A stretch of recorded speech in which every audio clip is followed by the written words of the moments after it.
We are live! Yep. Yay! The liveliness. Let me check. I'm gonna Mm, another. Ooh, that's not good. Give me 1 minute. Then mute it and then redo it. Uh, I understand, dude. No, I thought you were wanting to host the stream, so I was all like, alright. Man, I'm surprised he hasn't hit me up with the link to the stream or anything. All right, should be good. Oh my gosh, that's like my favorite level. Right? Yeah, uh, Oh, dude, the whole game is great. it is. Like, the guts to do this. Like, I might switch it up for something else. I've been trying to get through the game on easy just to get through the story. Yeah. Then I'm gonna go back once I have everything unlocked and have fun with the game. Yeah, the story is ideally the reason you buy it. It's hilarious. I mean, there are mechanical parts of it that are goofy and fun and everything, but it's not the most what's the word? It's not the most original game when you're talking about mechanics of the actual game. It's just so fun to actually play through. Oh yeah, sup, Avid? One of the greatest mods ever. Absolutely.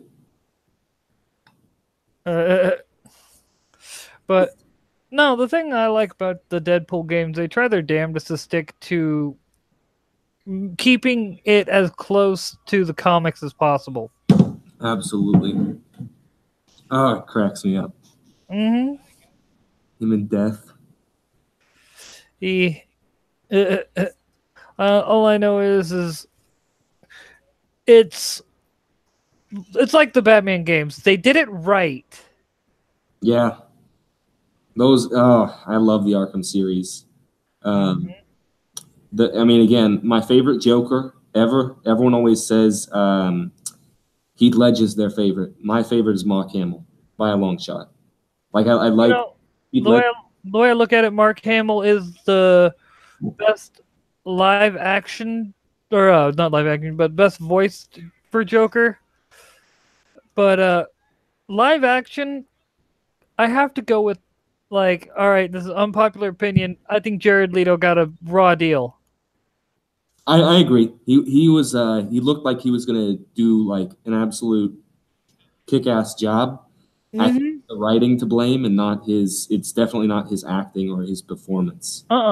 Like the costume design was what threw him off. Like if they had had him in classic Joker apparel, Yeah, like he had the right voice, he had the personality right. You know what I mean? yeah.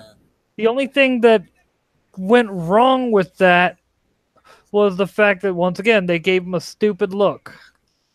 I didn't like his motivation. He seemed like kind of a gangster more than ever. Well, there's that's where the three Joker theory comes in, and one of them That's, actually was a gangster. huh.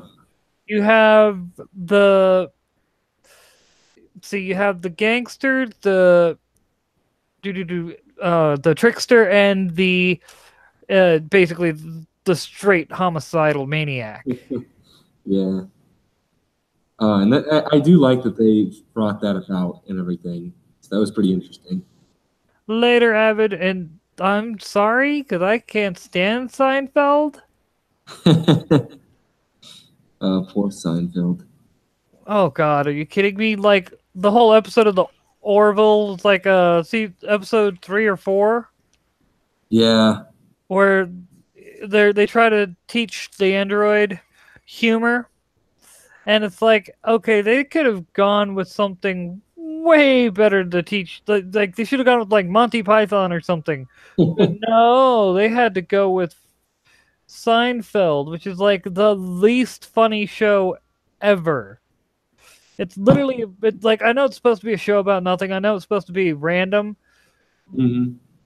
but that just makes me think of lol, I'm so random. Modern internet humor, huh? Pretty much. It's Yeah, like, that's interesting. well, I'm talking like don't know if you ever Subsketch. I don't know if you ever watched Helsing Abridged. I'd seen a few of them. You Uh, talking the real thing or the like YouTube videos? the Abridged series on YouTube. Yeah, yeah. I saw like I think two or three of them with a friend. And those are, you know, All right, so the fourth episode is uh basically there we go. Really? I swear the PC port of this game is a pain in the ass sometimes. But I actually don't mind Frasier. huh? Yeah, I liked Frasier. Uh, at least it was the humor was thought out. But no, the thing about Hellsing Bridge, the fourth episode, they have fun with the character, the female Rip Van Winkle or whatever they call her. And the thing that made it so funny with her is she was basically that lol, I'm so random sense of humor and making fun of people like that. That's pretty funny. Like they did a great job. Like they really did. Like I'm waiting for them to finish up the Cell saga Hmm. because, it, DBZ abridged, man. They have to finish it up. They have to go with the Cell saga. Because the Cell saga is, so chock full of potential. I think the reason why they're taking so long, though, is one, they're kind of tired of doing it. That's why they went ahead and just ended the I know because I know there's a there we motherfucker, but they went ahead and ended the Helsing Abridged, basically skipping half of the series, Huh. by looks of it. But with DBZ Abridged, they haven't released a new one in like a year. Weird. Yeah, I don't know. It's hopefully not one of those filthy Frank situations. Oh no, it's because YouTube went and they did take down most of their videos at one point. Oh yeah, yeah, I can see that. And the thing is, from everything I've heard, Akira Toriyama actually likes DBZ Abridged. He thinks it's hilarious. Huh? Is that the original creator or? Yeah. Okay, yeah, that's dope. Like, I.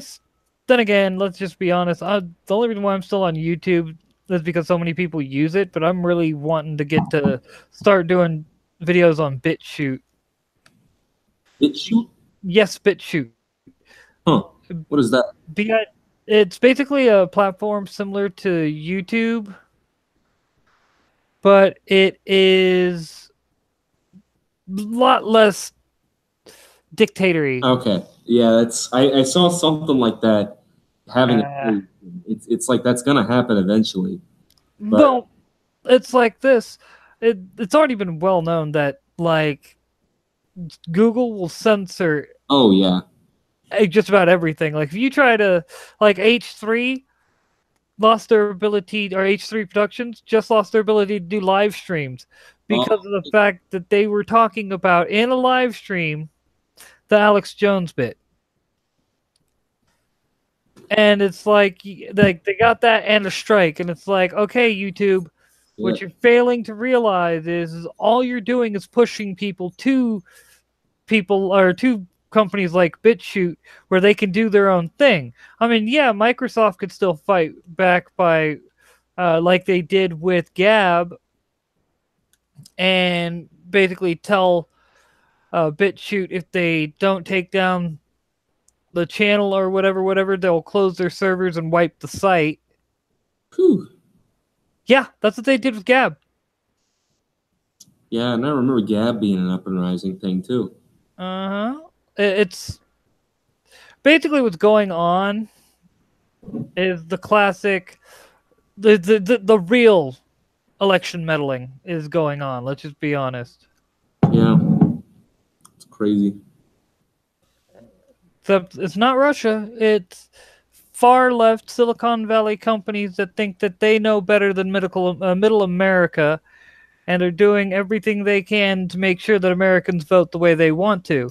Which, for a group that's supposed to be all about restoring our democracy from the evil clutches of fascism, that's a really fascist thing to do. Yeah, it's it's weird, rough, and I'm trying to like set up chat to be. I hate when the way the windows are set up in this. All right, so what you can do is go to the three dots at the top of the chat and click on that pop out chat, and then you can have the chat separate to do what you need it to do. Oh my gosh, that's amazing. Yeah, thank you for that. That's all I. No, Okay, thank Avid for that. He's the one who let Spork and I know. beautiful. Is Avid here still? Let me see now that I can see it all. Avid left, didn't he? Yes, he did. Yeah. He plus the whole bit about Seinfeld. Yep. That's what started that. Let's see. Sketch said there are workarounds to make YouTube more usable. You could install Streamlabs today and get super chats no matter what YouTube does, and OASS it to a new tube if your tube goes down. Pass it, I guess is what he's saying. The whole point stands though is who made YouTube and Google and Twitter, Facebook and Apple, all these big conglomerate left-wing owned companies, the arbiters of truth. They made themselves it, and it's again like I think Google has had this where they'll just Say that again? for some reason I'm getting feedback. No, never mind. Okay, so Google and company will just buy out whoever they feel is any up and rising competition, like they did with YouTube. That was forever ago, but so Google owns half of that stuff, anyways, and then Twitter's on board with them, Facebook's on board with them. Gosh, Oh yeah. Elon Musk is becoming the Donald Trump of Silicon Valley. Everyone's saying. Well, because Elon Musk comes from South Africa and he understands, if you let the company do whatever, or whatever company it is, do whatever they want, they will put themselves first. It's like any type of, guess you could say, I like that. How convenient that Alex Jones Infowars gets systematically deplatformed just before the midterms. That's good point, emissary. Very good point. The funniest thing is it's just backfiring. I mean, this whole story about it happening makes people freak out about this 1984 style censorship, and so Yeah, no, it's been rough.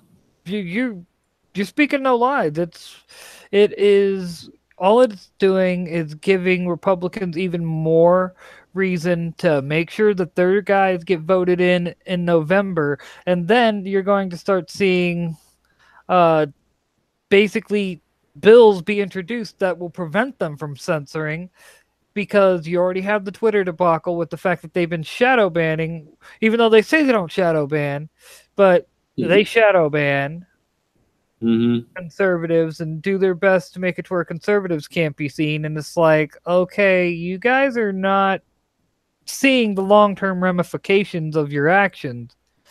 You think you're just going to be able to get away with this and not have any repercussions, and then come November, all the Republicans you pissed off because you shadow banned and things like that, they're going to be fighting back with the ballot. Yeah, and it's got bite. Man. All right. Zach says the whole Jones thing is a PR stunt, in my opinion. Guy, the gatekeeping fearmonger, he is quite good at his role, though. Watch Bill Cooper's breakdown of the Jones Y2K broadcast for more info. I'll have to check that out. Also, he was saying the guy who played Niles in Frasier was a good actor. I can confirm that. I've seen him in a few other roles, and I can't name what they were off the top of my head. But yeah, he's a chameleon. He's kind of underrated, honestly. Most good actors are underrated. Yeah, that's true. You get the, four big ones of every generation up at the top who just straight up can't act. Um, And then all the ones that actually can act, that actually are worth a damn, yeah. that just gets pretty much shat on. And Jack Black is a funny animal.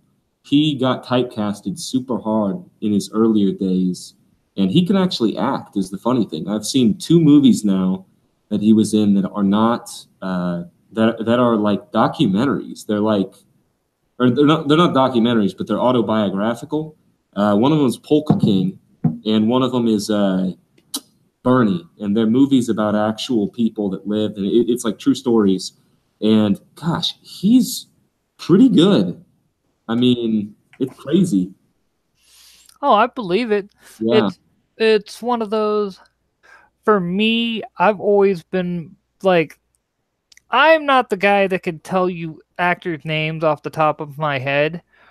But what I am is the guy that'll go, hey, that guy. It took me years for me to be able to tell you who Ron Perlman was. yeah, And Ron Perlman was in everything. yeah, he was. That man is. It's cracking me up because I like him, and he's in a lot of like really non-mainstream things that are like kind of heartfelt projects. Like he's in all the Fallout games. Mm-hmm. Actually, was he in four? I don't know if he was in four. Someone in the chat, Gorgonite Emissary, you are talking about QuakeCon. I'm assuming you know the answer to this. But yeah, he even is represented by an NPC in New Vegas. I have it on PC, and so I can do this.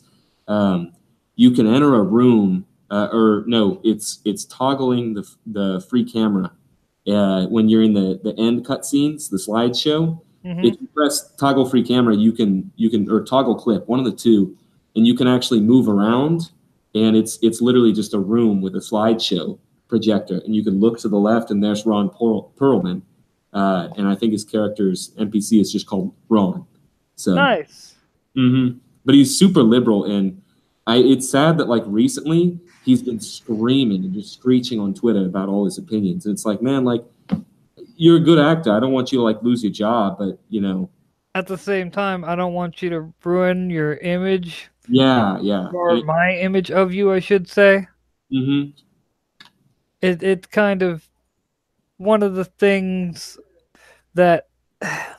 How many actors did we respect before the dawn of social media that once they got on social media can always talk and get their things out that we realized very quickly you're nothing but a cuck and a stupid one at that. Yeah, and it's just this whole concept of like them ruling, lording over people, and we know better because why? Because who the hell knows? Because we have a loud voice, because we have a loud platform and a loud voice. And Gorgonite Emissary, yeah, he said the same thing I'm thinking. Ron Perlman's last appearance was New Vegas. Okay. I thought so. I don't know why they did away with him in four. Four was in a lot of ways kind of a sellout New Vegas, and I don't dislike it, but the more I play it, the more of a bad taste I get in my mouth because of my starting Fallout was New Vegas, which like Ooh, I'm so sorry. oh I no, hated New Vegas. really, you hate it? Uh-huh. All Okay. right, please explain. Like, Okay. So it's one of those,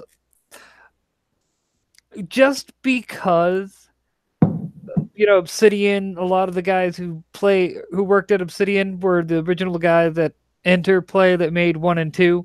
1 and 2 and the New Vegas were two different types of games. oh yeah, 1 and 2 was top-down strategy-based RPG. mm-hmm. 3 and New Vegas and 4 were first-person RPGs.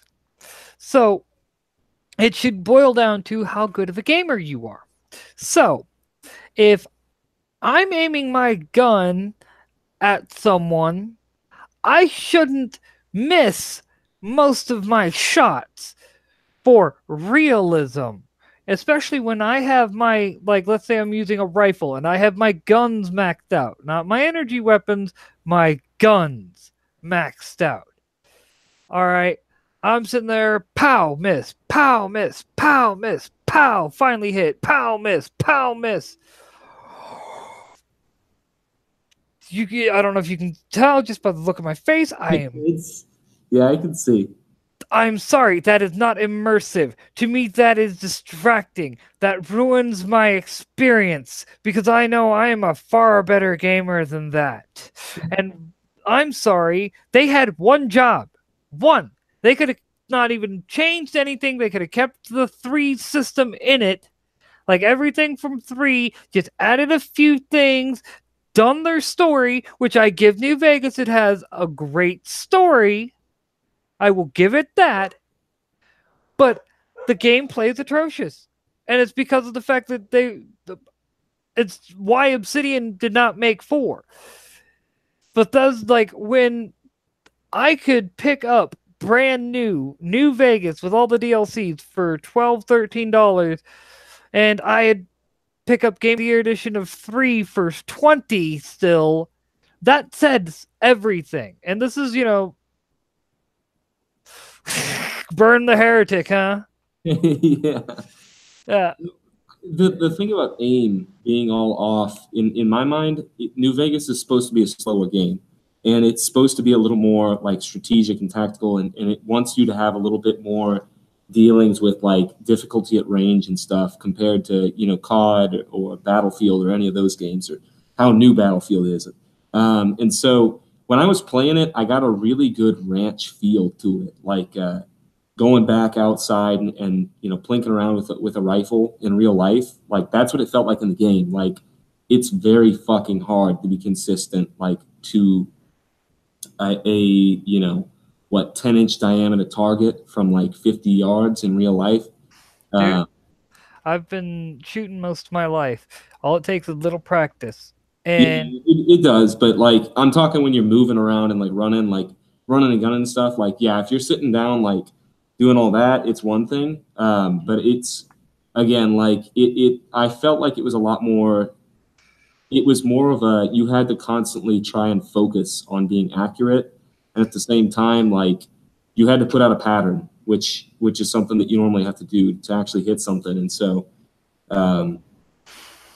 it's definitely harder to be kind of that badass super, like Rambo style shooter in it, but I kind of like that about it. well, like I said, for me it was, I had all my skills. I had to move the chat over here so I could see it better. It was Yeah. smaller monitor. My second monitor is basically an old Dell monitor that I picked up for like $20. And early cat, go figure. My cat wants in now. But my big issue, come on, bud. My big issue with New Vegas, like I said, it had a good story. It had a real good story. It just decided that it was going to basically say, "Oh, you like this nice, crisp gameplay? You like having put all your points into your guns and being able to hit your target? Yeah, no, you can kiss that bye-bye." I even tried using VATS, and everything would still be off, and it's just oh. I mean, if you pump your VAT stats high enough, it gets pretty easy. And I don't know if I don't remember which character it was. I have 6 playthroughs. One of my characters, if I entered VATS, if I was anywhere 40 yards or less, and I picked head, I'd hit every shot. And so I think I maxed gun stats out by like level 20 or so for most of my characters. Like I was very, very hardcore on the gun stats, but yeah, definitely with the weapon inaccuracies through like iron sights and the third person shooting, I think that they wanted to try and incentivize VATS a lot more, because in Fallout 4, The only reason I can think that I really do VATS is whenever I'm like really just feeling nostalgic. Like Fallout 4, you can essentially do the whole thing without entering VATS. And so, Oh yeah, and real quick from chat, Gorgonite Emissary said, Alex Jones is a conspiracy nut snake oil salesman whose main draw is his meme potential, which is no lie there. I'm not even going to. All right. Now he's going to be a martyr for free speech. Don't know whether that's sad or fucking hilarious. And then Zach basically responded with, I think it's a little both sad and hilarious. And it's true. Look, I don't agree with what he says. I mean, yeah, there have been times where he has been perfectly right, and I will give him that. Even a broken clock is right 2 times a day. Yeah. I'll give him credit there. But his conspiracy theories are just, all I gotta say is gay frogs. I'm just saying, they're turning the frogs gay with the chemicals in the water. The ironic thing is that's one of the few conspiracy theories that are actually like proven true that he has. That one actually did happen, and it was an experimental bomb that they wanted to use in Iraq on the Iraqis. Well, no shit, but and they had been testing it on some of the swamps in some flyover state in the middle America. One of the ones that was in the Texas, the Louisiana Purchase, or in what used to be Texas. And so I don't remember what state it was. It was probably North Dakota. But anyways, that one actually it's hilariously true. Some of his other ones, it's like, I'll give him Bohemian Grove. I'll give him the frogs. I don't know.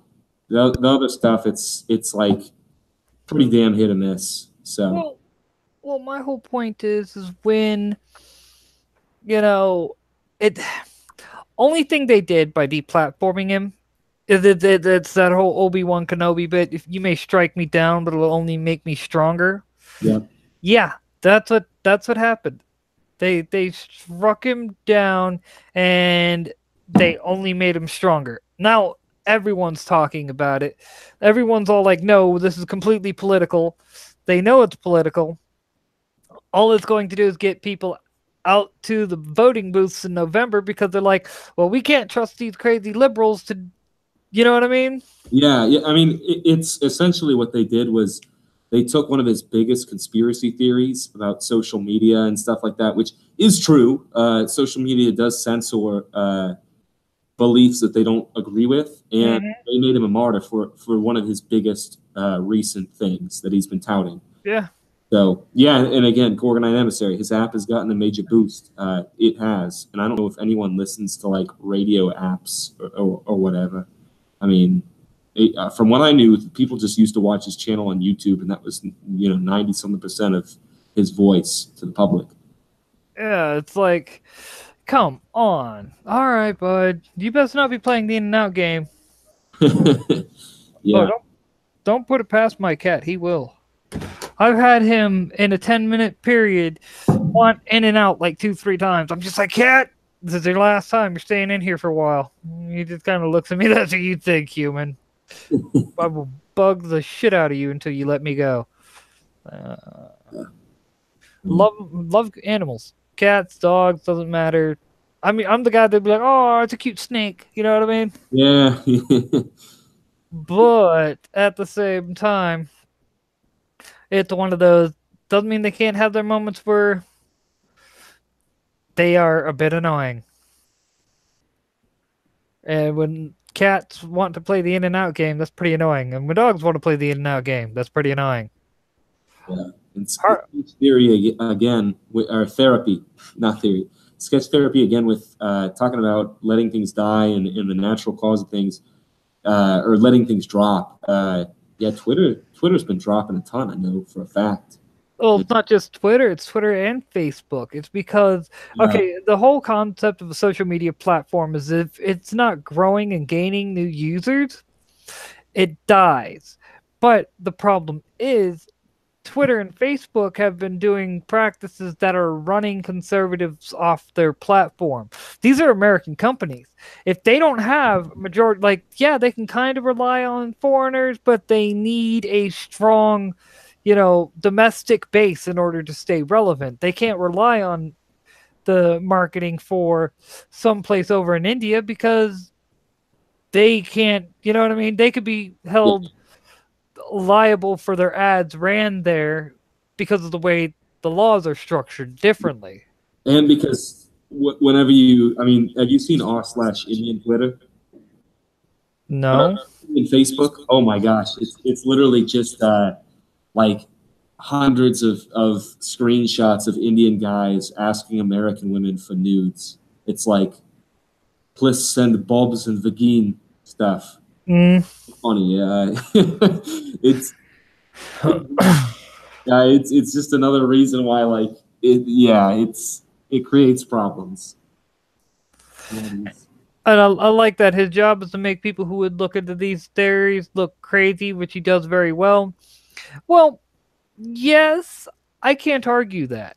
But at the same time, look at the term conspiracy theorists. All right, it's been proven that people who are conspiracy theorists have better problem-solving skills. They are generally, on average, more intelligent because of the fact that it takes intelligence to be able to see a conspiracy when it's there.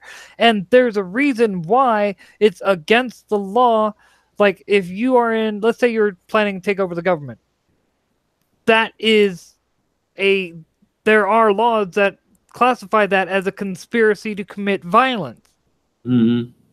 That is a literal crime. So if you're saying that someone's a conspiracy theorist, you're basically trying to discredit them, saying there's no conspiracy when there might actually be one. Yeah, I love this last Gorgonite emissary post. Not just conservatives, you lean slightly to the right of Marx and Engels, and you piss off the wrong verified mental patient, you're out. I've been put in Twitter jail probably 4 times in the last year for just literally probably trolling, not even necessarily disagreeing. I can't remember the last one. It was something about one of the big shootings that happened, and everyone was saying, this is why the NRA is a terrorist organization. And I said, oh yeah, like, here's what it was. It was a post saying something about, like, yeah, that I watched that last live leak video that I watched of Dana Loesch beheading some guy in a basement was pretty rough. And so they, again, like, you troll them, you do whatever, and you're still out. Like, if you're not full blindly supporting, ouch, baby. Yeah. Like, dude, well, it's one thing that's been pretty much being proved the last 2 years is the fact that the left has been proving themselves to be the angry ones, the violent ones, and so on and so forth, and they are projecting that. And real quick before I continue that thought, I like this. Sketch was like, this is true, not just conservatives. You lean slightly to the right of Marx and Engels, and you piss off the wrong verified mental patient, you're out. That's funny. And did you know conspiracy theorist was a weaponized term created by the CIA to discredit people who didn't buy the official JFK narrative? And wow, we all know that the JFK narrative, the official narrative, is pure bullshit. Everyone knows. That is like the most widely accepted conspiracy theory out there. Everyone knows our government had something to do with it. Because are we talking JFK theories? Mm-hmm. This is awesome. So in high school, my Marine veteran vice principal went ahead and told my teacher, "Hey, take a seat. I'll take that lecture." And so he has all these JFK conspiracies that he's done a lot of actual research on. And this is years ago, probably 6 years ago. It's been a long time, but I like there's the CIA theory, there's the Manchurian candidate theory, which I think is still a branch off of the CIA one. There's the I'm missing a few, but there's the LBJ theory, which I think holds the most water, and then there's the the Jackie Kennedy theory, which is my personal favorite. Well, the one that makes the most sense to me, and might be a combination of them, is the fact that what basically what I can tell happened is he had completely executive order disbanded the Federal Reserve. All right. Mm-hmm. He was also trying to get UN nuclear inspectors out to Israel to check on their nuclear program to make sure that they were not making nuclear weapons. All right, or nuclear, because sorry, Yeah. no, it's a common misconception. And I just researched this because I was tired of being torn between the two. Nuclear is not the right word. Nuclear is the right word. And it's like, okay. Yeah. And nuclear is actually widely believed to be the correct one when it's actually not. But anyway, he was trying to get the UN out to prevent Israel from getting nuclear weapons. By disbanding the Federal Reserve, he removed the bank's power from the basically out of the United States. Without the Federal Reserve, the banks have no power here. That's why I'm so against the Federal Reserve. And then, of course, if you look at the fact that he's Irish, he did have ties to the mob. Let's be honest, that's how his family got their money.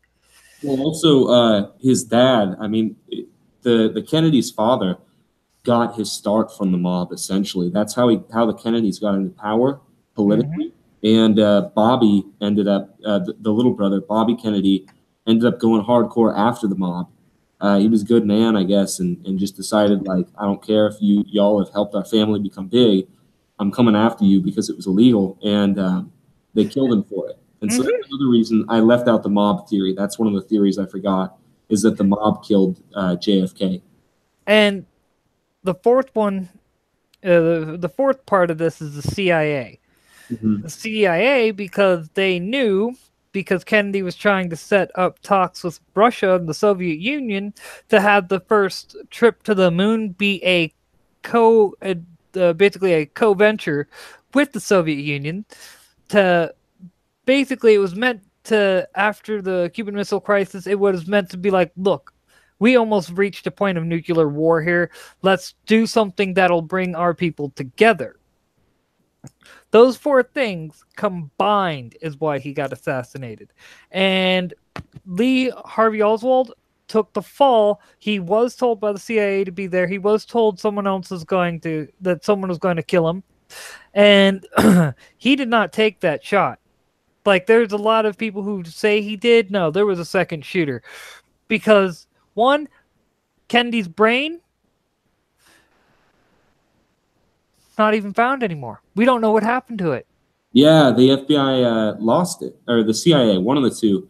They literally lost his brain. Yeah, how do you do that? The fucking president's brain. I don't know. My thing about the JFK theory, and it essentially fits in really well with the CIA one, because he would have had to have their muscle to work it. But LBJ was not an agreeable man. When he was he was involved with the police of Dallas. I don't remember if he was commissioner or something else, or attorney general or something. But essentially, he had a lot of power in Dallas. Before he had been anywhere in the running for VP or anything like that. And there was a bunch of corruption cases that were solved, or that the case went cold when they found the witness had committed suicide with about 5 rifle shots to the back of the head. And so, I mean, you do what you want. If there's some effective way to use a rifle to blow your own brains out from the back, I haven't learned of it yet, but LBJ's already a shady guy. And I mean, he pissed on a Secret Service guy's leg. He's been known to just intimidate people on his ranch when he took them there and stuff. He's a shady guy. And then I don't know if you've seen it, but the picture of him swearing in, there's one picture where he's got his head kind of turned this way and he's smiling at this one guy who's kind of winking back at him. And it's the most eerie thing in the world. Like a victory photo. Mm-hmm. He was about to be taken off the ticket. A lot of people don't know. Him and JFK did not get along. They hated Mm-hmm. each other. And yeah, gosh, that guy. Oh yeah, and here's the other thing. One of the first things he did was reinstate the Federal Reserve. Second thing he did is get tensions high between the Soviet Union and America again. Like he was not a good person. Like, and if you also look at, if I remember right, it was him who created the welfare program that He did. pretty much decimated the black community I because was he. just about to say, there's a quote from him. It's the most understated quote ever, I think, in American politics, and it is him saying, um, "Get those." And I'm not going to say the N word on air, but get those N words their rights, and we'll have them eating out of our hand. Essentially, meaning we'll have them voting for this party for the next 50 years or something. And it's like, gosh, damn! Like JFK wanted to do civil rights, I assume, for the right reasons. I think JFK actually felt for the issue and things like that. I don't know. Maybe it was a party thing. He just wanted to represent his party. But with LBJ was a racist for one, and on another term, like he just saw like if we straight up give this to them and then cripple them afterwards, like they'll be our slaves. This is the new form of slavery. And my feed is freezing up.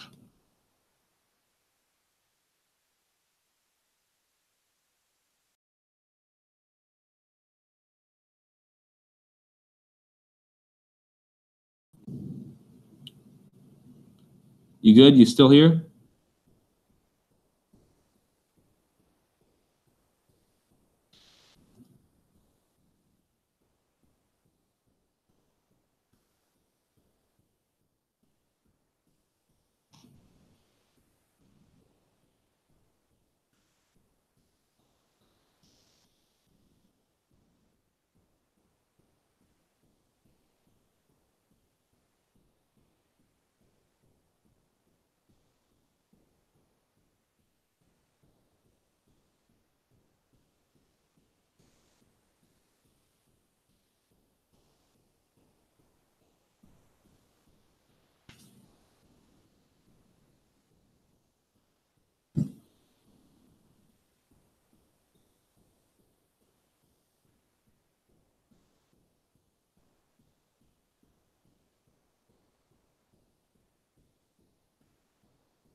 All right, we're still there. We're still live too.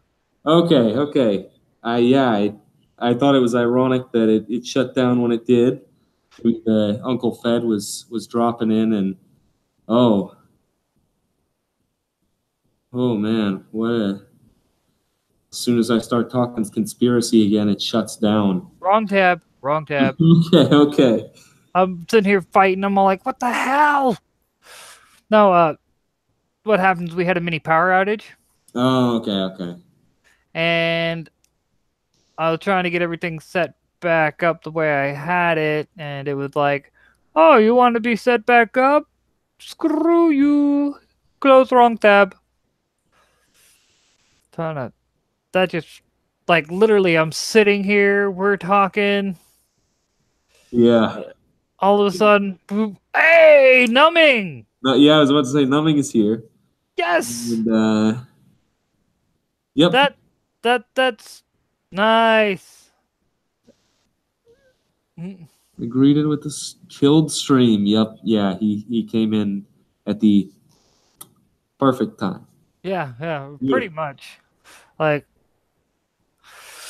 uh, it was one of those like we're sitting here having a lovely conversation, and then all of a sudden, Dead. yeah, I'm just like, really, really. I'm doing all right, Numbing. Glad to see you here. And Gorgonite, I agree. Uh, uh, uh, Let's see. uh, MIDI power outage. My internet right now at this place. I'm in a new place, and it is atrocious. I don't know if it's that the router is like super far away from my deal. It's an apartment or what, but oh my gosh, it's bad. oh, so you basically where you were, like where your last live stream was and everything that you were a part of, you're in a different place now. I am, yes. I Oh, moved okay.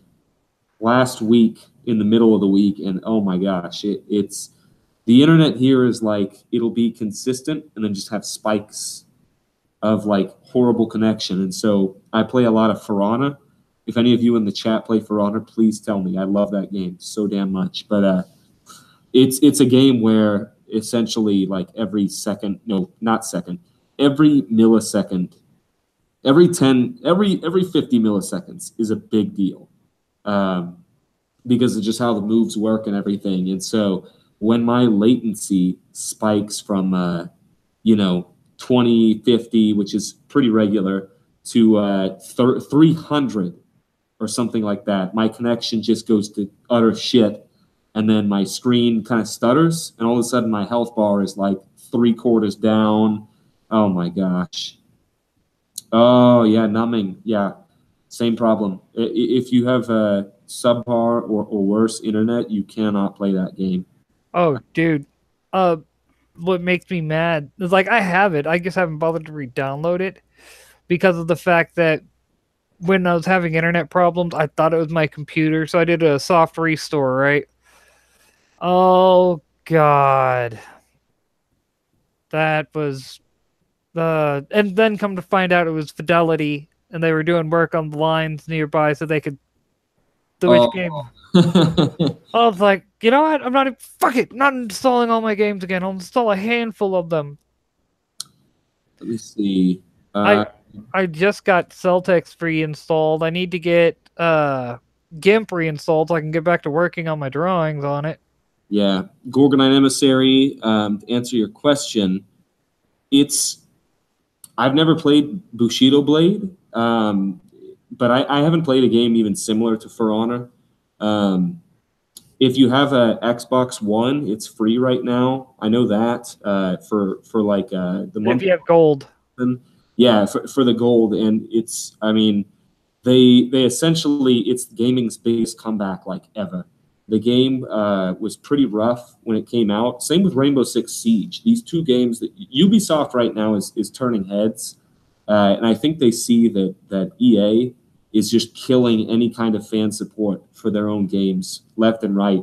And so, And so they're taking it full advantage of it. Like, yes, they're like, hey, oh, we'll rub your shoulders if you come over here. yeah, pretty much.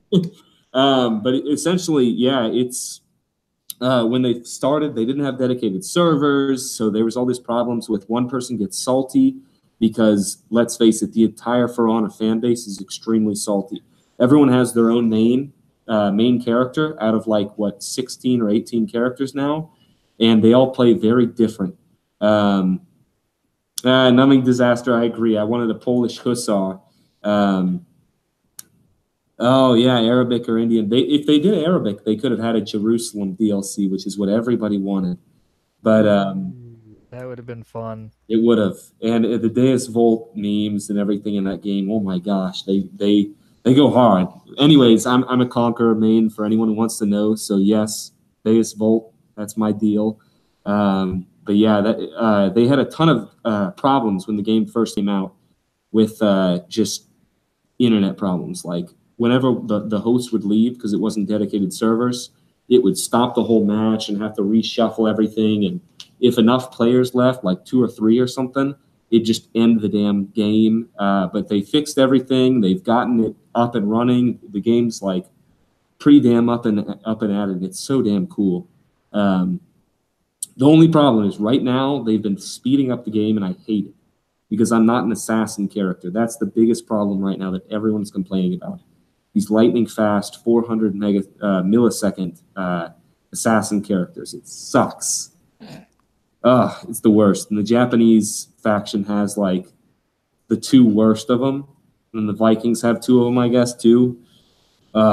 It's been rough. It's been a rough crusade. You know, one thing I do gotta say though is I do like how they did have the game take place during the Crusades. It made the most sense. Actually, if what are you basing that off of? Like the fact that it takes place during the Crusades? You can tell, like the. Give me a sec. I realized the stream was still going. Yeah. But you can tell the timeline, the armor. The Crusades went from roughly about, if I remember right, the first Crusade started about anywhere from 800 to 900 AD and went till about 1300. It was, even though it's only 194 years connected, yeah, they were spread out, and you also have to take into account no one classifies the expanding of the Catholic Church from Italy out throughout the rest of Europe as a crusade. No one counts that, even though it technically was. It was the original crusade. Yeah.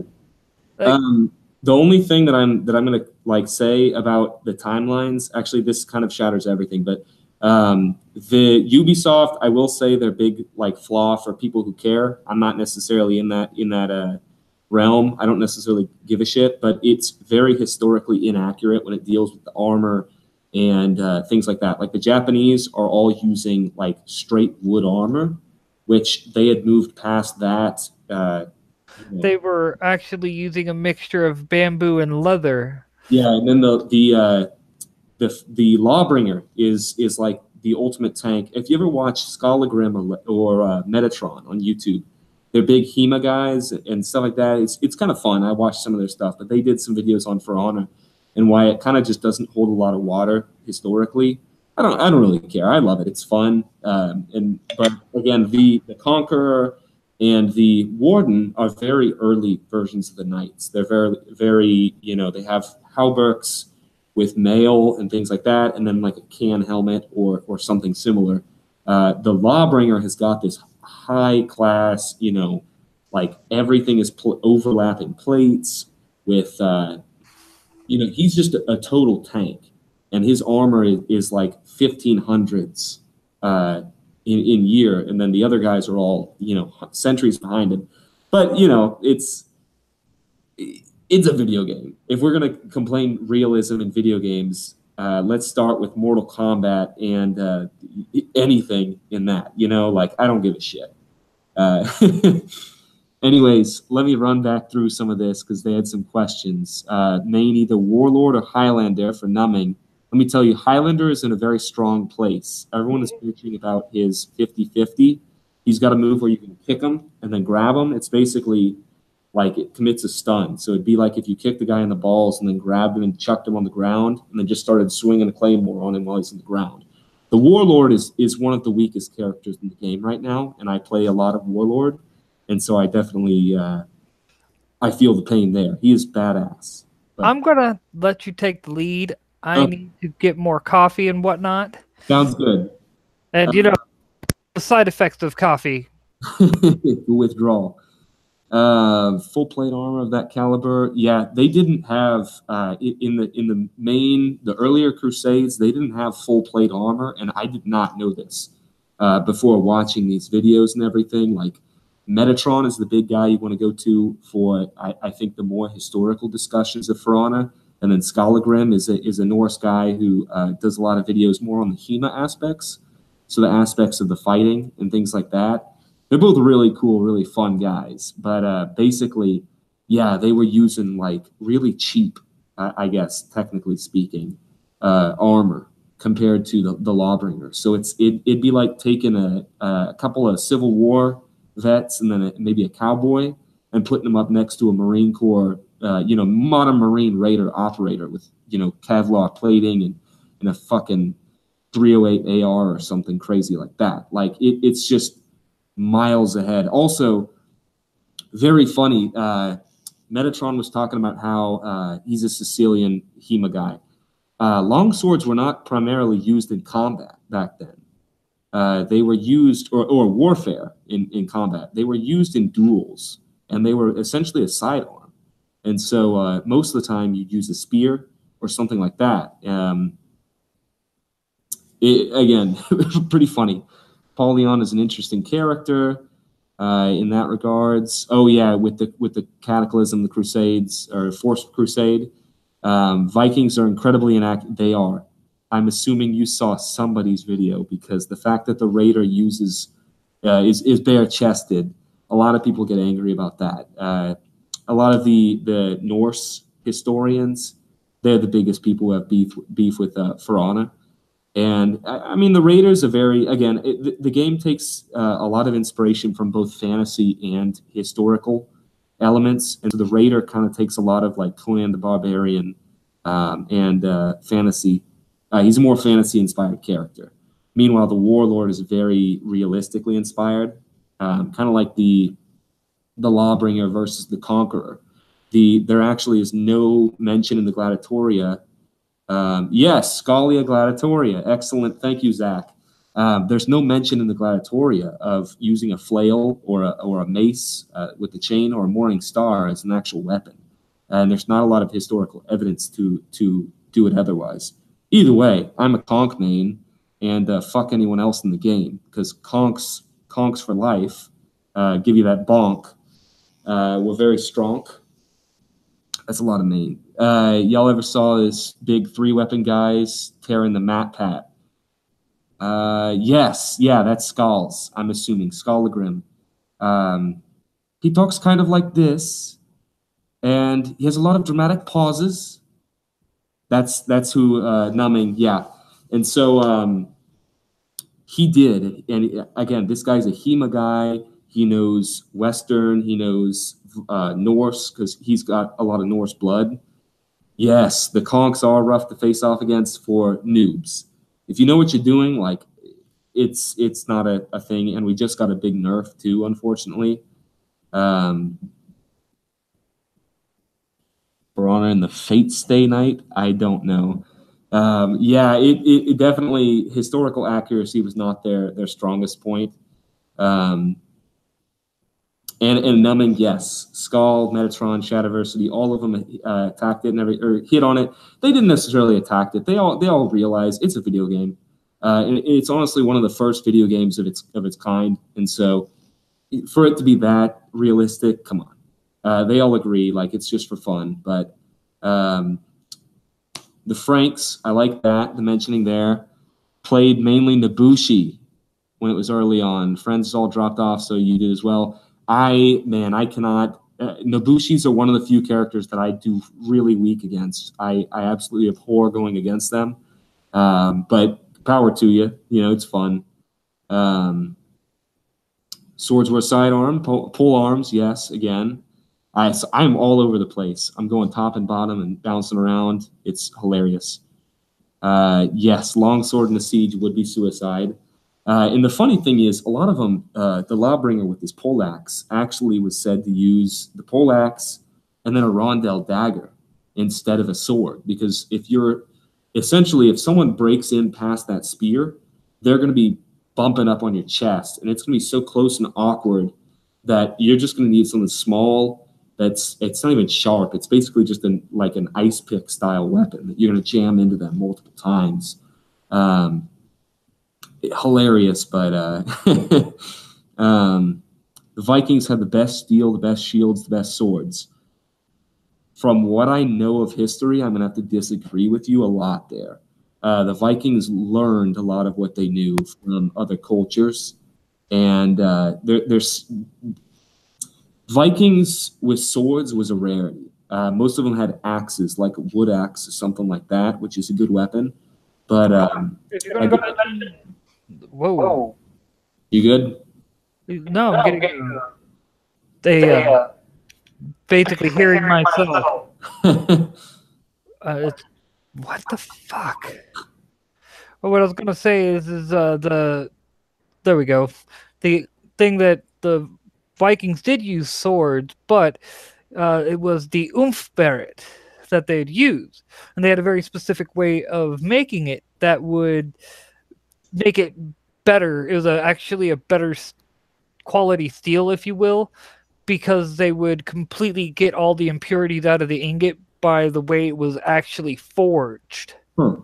And what it was is they would get swords from other people, yes, but they would. Oh yeah, see, they were even hearing it in the stream. But it just cracks me up. Them talking about MatPat's video and how angry Skull was triggered over that, and it was funny to watch. He's really fun. He's salty, but he admits it. And he plays it off really well. He's a really fun guy. It's yes, and he was just laying down point after point, because MatPat took the samurai as his lead faction that he said would win. Mm-hmm. Skull, I don't know why, and I haven't seen that. I've seen that. I have it sitting in a playlist, like my watch later playlist. It's a video about why he hates katanas. I don't know why he hates katanas, but he does, and it's hilarious. Well, the thing about katanas is like what a lot of people mistake about the katana is it was not a weapon that you would sword fight with, like what we think of sword fights, you know, from European sword, you know, hand and a half bastard, things like that, you know, long sword. They were designed for clashing against each other. The katana is a dueling weapon. It is meant for you dodge and strike. Yeah. Like it was literally not meant to be hitting each other. So when you see in like a lot of movies where they clash swords and this, that, and the other, that would not happen. Those swords were not designed for that. Yeah. They are stronger swords, yes. They are, but that's because of the fact that they don't put their swords through that type of abuse. Mm-hmm. Whereas like your standard European swords, they were forged differently. See, katanas are folded. Yeah. A proper katana has been folded so many times that the metal is actually, numbing right there. Saying exactly what I was saying. Mecca, what's up? Hello. He just dropped in, and Krenniz, oh my gosh, Orochi's, I don't know when the last time you played, but they gave him 400 millisecond lights.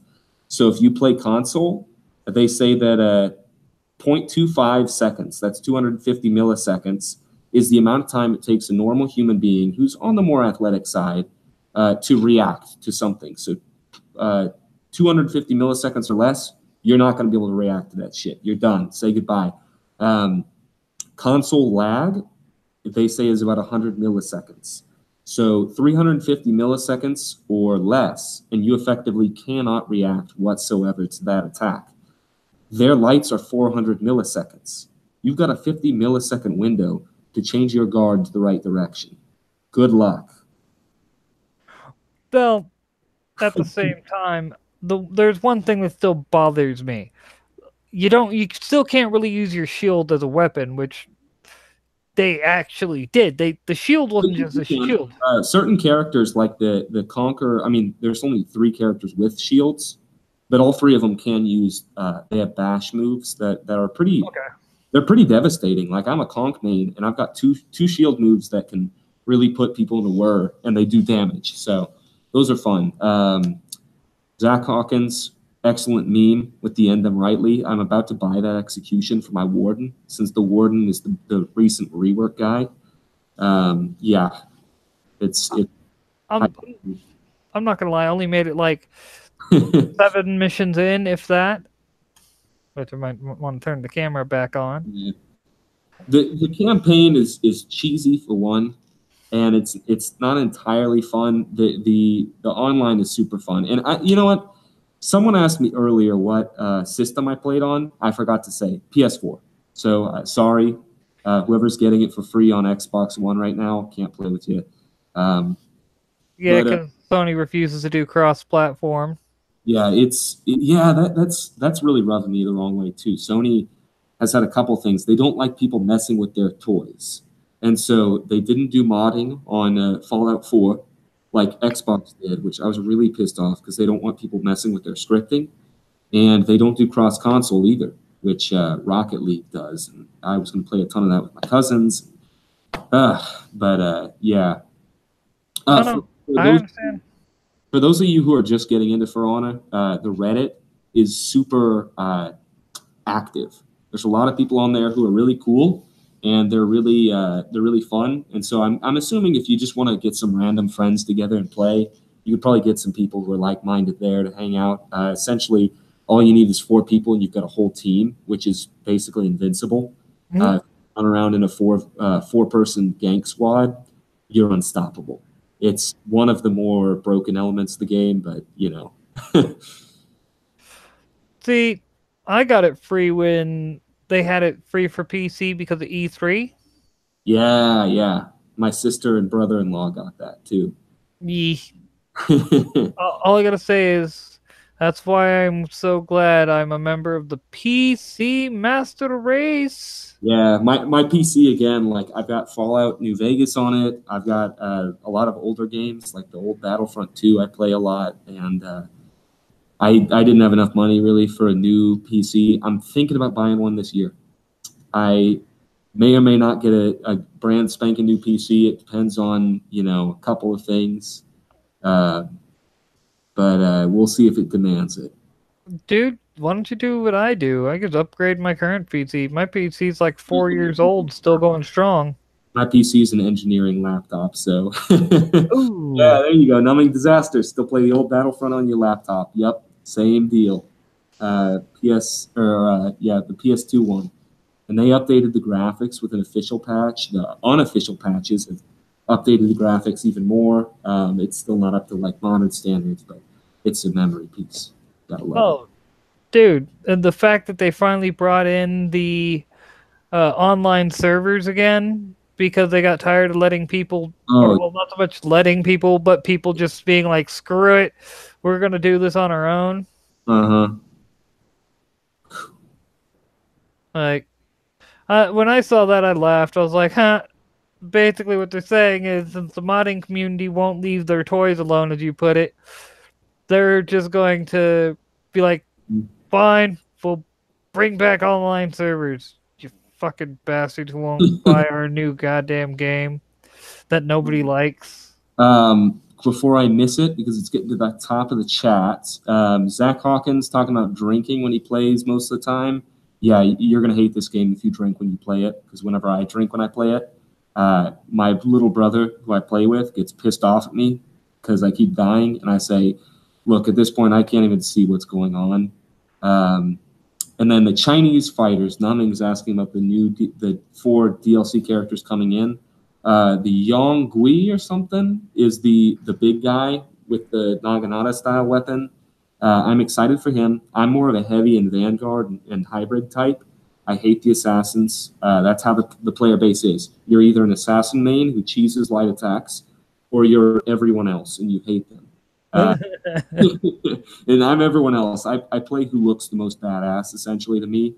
Because that's how games I play it for fun. I'm not playing competitively, so I'm not going to play some character that I think looks ridiculous just for the sake of getting on top of the leaderboards.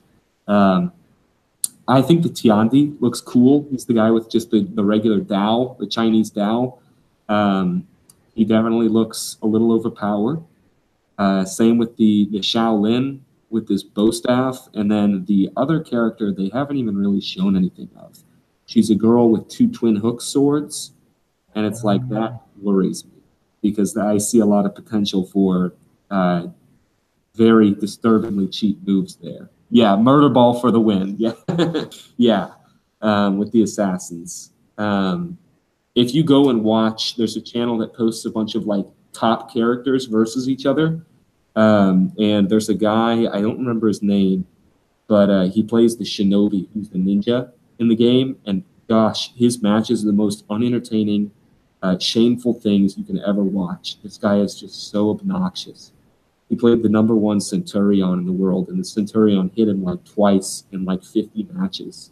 Not to get off topic real quick. Numbing, get a hold of your friendly neighborhood ninja. He's been worried about you. Wish they'd take the classic Battlefront 2. Yeah, I know. Battlefront 3 was like 99.7% complete. Oh, yeah. Numbing with the Battlefront 3. I don't know if you heard about this, but yeah, they Free Radical, and that's after the other company had Pandemic had been killed. They both were working on a Battlefront 3, and it was essentially going to be an actual spiritual successor to the other two. And it was when Disney bought Star Wars. Kathleen Kennedy said, video games are for boys, kill them. And it's like, fuck you, women play and love video games all the time, for one. Or I think she said something along the lines of for white men, too. And it's like, that's even worse because, I mean, video games are for everybody of every race, and especially something like Star Wars set in a, fictional universe. And so it was painful, it was bad. And they had like 4 or 5 really good Star Wars games that they were banking on. And the thing that I think a lot of people forget to talk about is all these people were working on these projects and they were waiting for their paychecks to come in, off of when it released.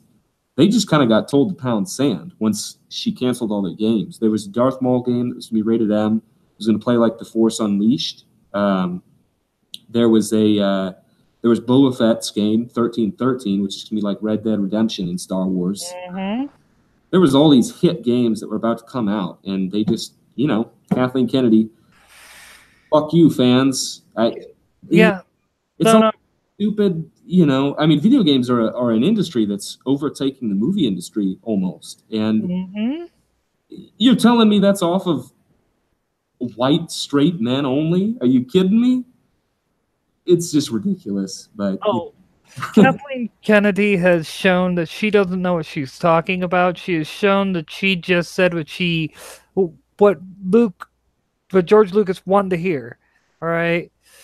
And yeah, basically, as soon as she got into power, as soon as she had that position, she pretty much was like, okay, everything he was doing and he improved, gone. Mm-hmm. Clone Wars, gone. Everything, gone. Yeah. And we're going to push this new social justice agenda. And I still am like, oh, God, haven't you learned the lessons from Marvel? Like, all everyone had to do was look at Marvel Comics. Everyone. Just look at Marvel Comics. And they would have been like, oh, this is a bad idea. Nobody likes Marvel now. And Marvel was the company that everyone pretty much said was the gold standard. You had, like Marvel and DC would have their moments where they'd be on top, but almost everyone universally agreed that Marvel was the king of comics. Mm-hmm. And then they went... Go ahead. I'm going to make a quick... You can take over the chat. Oh, okay. I'll be back. But then Marvel decided to go woke and go broke, and then DC decided to go woke and go broke. IDW decided to go woke, go broke. You get the theme. Sorry, Star Wars following suit, Star Trek following suit. Just like, didn't you idiots learn the lesson from these frickin' SJWs? Don't have the money to be able to afford your pay to watch shit. It's like, come on. That requires money. And let's be honest, the majority of SJWs, they're not that I have any room to talk. I don't have a job. I'm not going to lie. But at least I'm willing to admit that I don't have a job. I'm fighting the patriarchy, the capitalism, and this, that, and the other. Just because I don't have a job doesn't mean I can't contribute. Like, no, I don't have a job and I'm not contributing. I admit this. Why don't you admit it too? It would be better for everyone. This is why I don't like SJWs. They don't like to look at themselves. They like to look at everyone else and go, why are you doing better than me? Instead of looking at themselves going, man, I need to get my shit together. Because believe me, I've told myself continuously, I need to get my shit together. Yeah. Sorry. I just can't stand SJWs. I really can't. They are a bunch of fucking assholes. Jealousy is all they are. Yeah, pretty much. Oh, so you can at least hear us. Yeah, a little. I'm running around. Word. Parents. Yeah. It's one of those. What can I say? Without something to play off of, I just immediately go to politics. It's a flaw. Well, I mean, to a degree, that's where they're all taking everything. So, Oh yeah. yeah, everything with them has got to be politics. It's an end game for literally everything. You go into a game of rock paper scissors, and they're like, "Well, why does the rock got to be the strongest? Why does the rock win every time?" It's like, I don't fucking know. That's how the game works. My whole thought is, when it comes to the way they do things, that's also why, like I've said before, man, they just come into a fandom, kick everyone out. Well, okay, they come into a fandom, their actions run everyone off, and then when that group goes and creates their own community within a similar fandom or whatnot, they decide, oh, well, you can't have your own little group because that's inherently racist, sexist, misogynistic, transphobic. We don't mind the people who are those things within our group. We just don't want you within our group. Yeah. It's like, oh, man. I don't give a shit if you're trans. I don't give a shit if you're gay. I don't give a shit if you're a woman. I don't give a shit if you're of another race. What I do give a shit about is if you're an asshole and you suck the fun out of everything I'm trying to do. Yeah. I don't give a shit if you're, whatever, any of that stuff within the Star Wars community. I give a shit if you agree that The Last Jedi is a steaming pile of dog crap. You know they won't. Yeah. But I mean, no, and again, like there's so many people who do, who are, whatever, black, white, Native American, woman, gay, trans, a furry. It's like, yeah, dude, I'm a furry, and I thought that those horse things were totally not hot. I thought they were stupid looking. And so Rian Johnson's not winning points with anyone that's reasonable. He wins points with virtue signalers. Yes, he does. And then because you refuse to acknowledge that his virtue signaling is all he has, he's all like, oh, well, you're just a man, baby. You're just this. You're just that. No, I'm not. I'm just someone who actually is a fan of these, and I don't have this weird philosophy that you have that I don't know what made him think he could have wrote Star Wars. What he should have done is stuck to J.J. Abrams' treatment and just made the fucking movie. Yeah. Like, oh, God. And, as bad as it sounds, they should have never let Harrison Ford have a say on whether or not Han Solo lived or died. They should have been like, look, dude, you're going to be here for 3 more movies. We know you're tired of it. But you know what? After these 3 movies, you can finally be done with Han Solo. Okay, everybody is talking about this one series. Okay, first, before I forget it, Krennis, anyone a fan of Republic Commando? I was a huge fucking fan of Republic Commando, and I thought it brought this amazing military aspect to Star Wars that was needed. Rogue One kind of did the same thing, but on a different side. The Republic Commando was like you put the Navy SEALs in Star Wars. It was a 4-man fire team.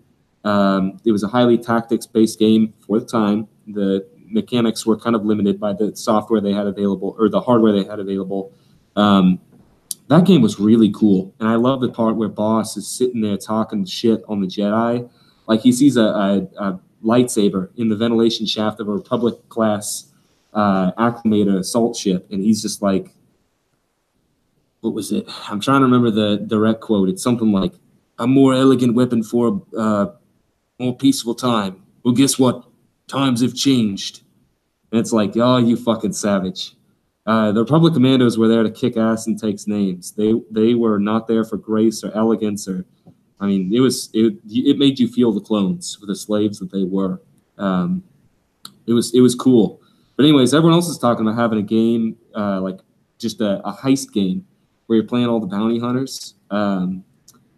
Just, you know, a multiplayer game or like multiplayer co-op game, essentially, where you're playing the different bounty hunters in Star Wars, in the Star Wars universe. And oh my gosh, it'd be fun.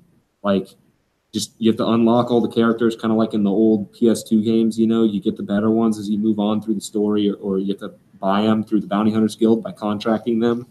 That'd be damn cool. Rip Sev.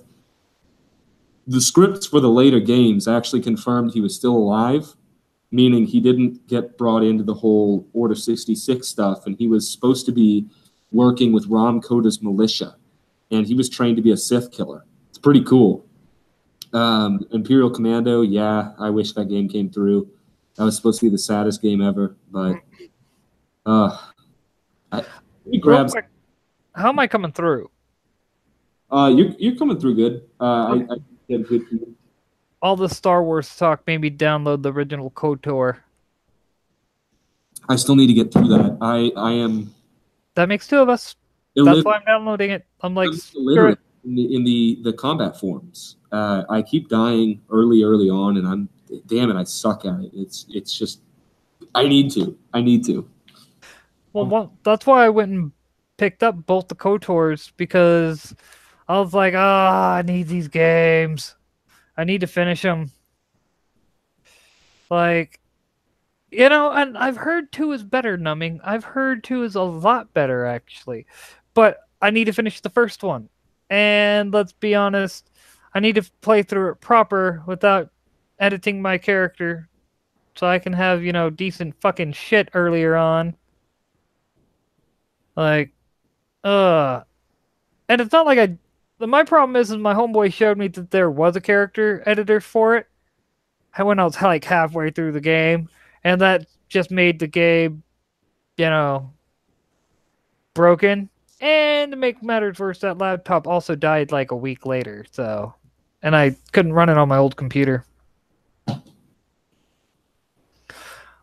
Oh yeah, I'll bet it was, you know, had a lot of better stuff and everything and buggy, whatnot for being rushed, but modding community, there's probably a mod out there that fixes all the problems and makes the game epic.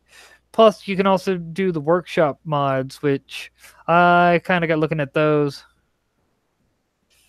You don't want to hear my bit about Obsidian. They make good games. I'm not going to say they can't. I know they can't. My problem with them will forever be what they did to New Vegas. Oh, dude. Dude, I did, Zach. I went and got me a cheap bare bones computer. Like a $500 HP.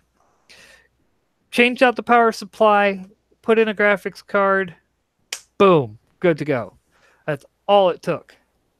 That's really all it took. Like, oh, I don't need to put that back in there. But sorry, I'm holding on to that in case something ever happens to my thank you, Gorgonite, when I do finally get to playing 2, because I got to get through the first one first. I'm definitely gonna. Oh, okay. Well, maybe so. I still.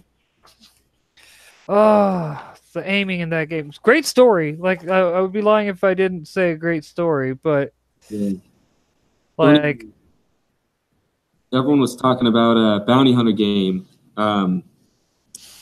There was an old script too, but what we got off of piecing it together for what it should be, again, opinions, but having like the game menu kind of start out, or the character select or whatever, you know, just have the silhouettes of all the guys, and you can obviously tell who it is if you know what you're doing, but this like late 90s, early aughts style of game where, you know, you buy the character themselves. And once you buy them, you know, that's what you got. I'm trying to remember. They were talking about the characters that come in the game. You'd obviously have Boba Fett. He'd have the most gadgets, most abilities, things like that. He'd be the god that you unlock at the end of the game. Bosk would be another tank. You got IG-88B. IG-88 units were damn cool. Then you got Dengar, kind of the nut of the bunch. And then I think other than that, let's see, Bosk, Boba, IG-88, Dengar, Aura Singh. Aura Singh was awesome in the Clone Wars. Too much to miss out on. Wait, real quick, are you drawing too? This isn't drawings. This was we were kind of documenting an old project that they canceled and then putting it back together, kind of in a reverse. This is writing more than drawing. Oh, okay. There's an old Wookiee called Black Chrysanthemum. He's a Wookiee with black fur and is a guy with black hair.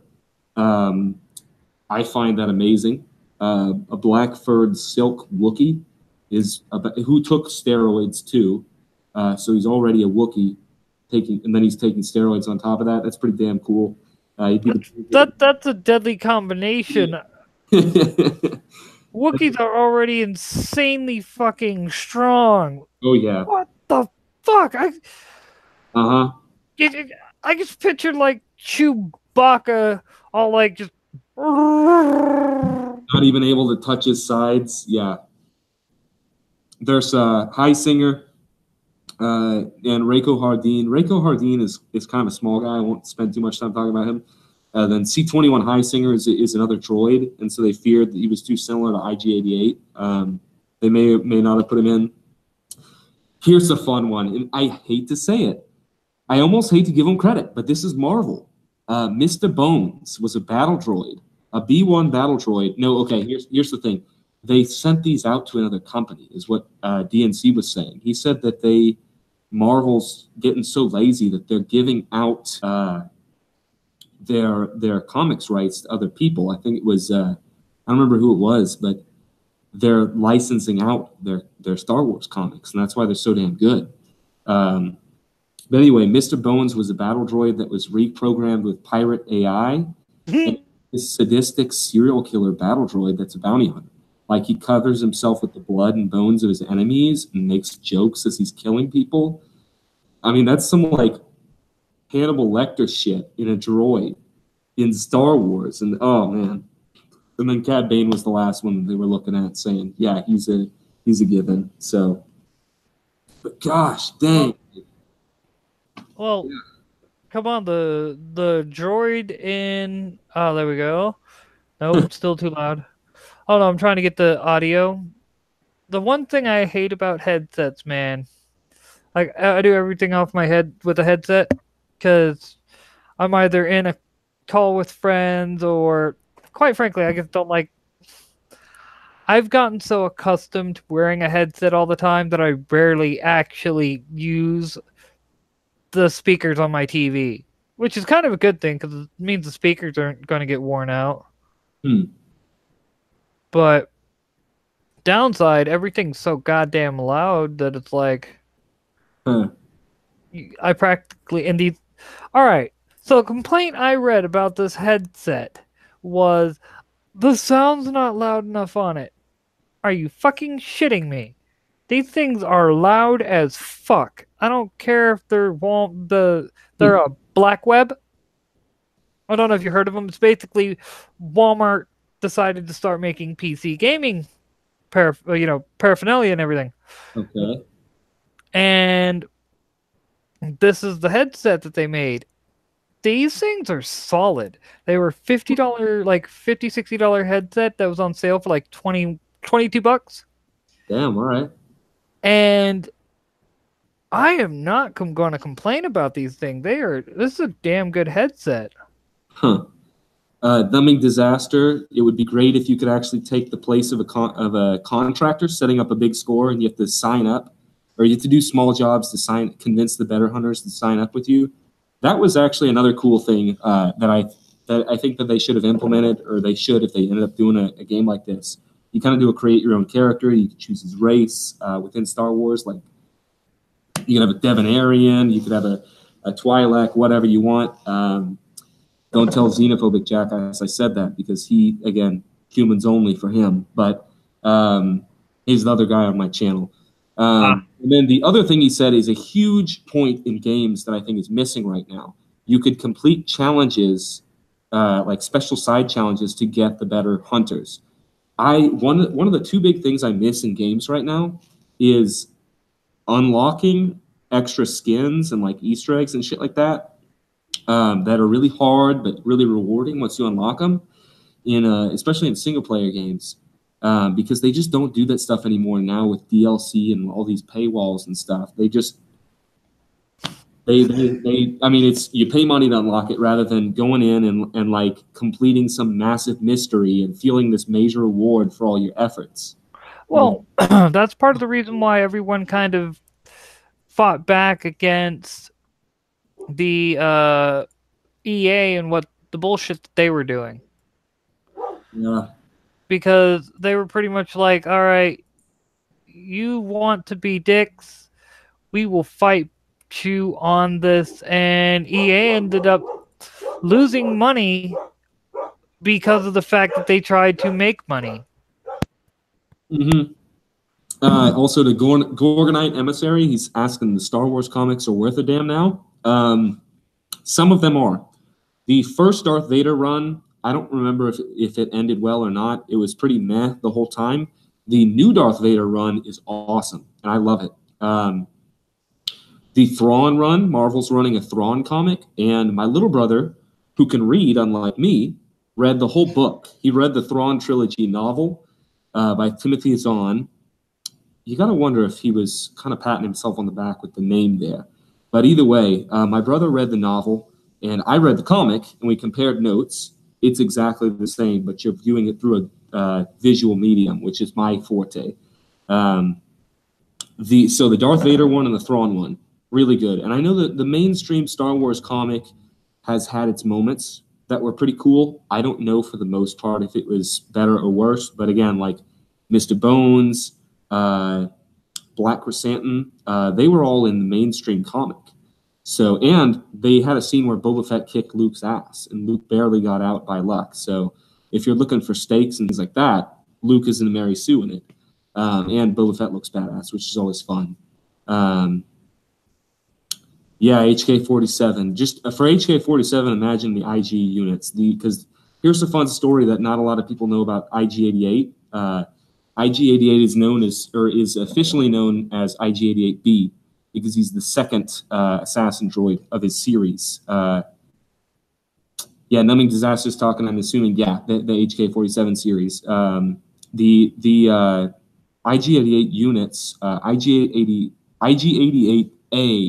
was the first unit in their class, and then C was another one that did some other thing, but IG-88B was an assassin, or was a bounty hunter, purely for the reason, this is EU, so it's no longer canon, of course, but purely for the reason of infiltrating the most badass and kind of like outsider members of society who would be the biggest threat to a droid takeover, because IG-88A was planning an AI takeover of the universe, or the galaxy, I guess. And so B was basically meant to go through and find Boba Fett and kill Boba Fett before, because he was seen as like the biggest threat to a droid takeover of the galaxy. Again, EU, it's some of it's whack, and some of the people love it. I thought it was really cool, and so IG-88B was sent to Cloud City as a bounty hunter undercover for the droids to kill Boba Fett, or to assassinate Boba Fett, and Boba Fett killed him. And so, but all that's not canon anymore, unfortunately. So now he's just another. Thank you, Kathleen Kennedy. Yeah. I mean, it was very convoluted, and some of it was a little nuts, but they should have handled it with more care and slowly been bringing things in and confirming, yes, this is canon, this is not. My representation. Yeah.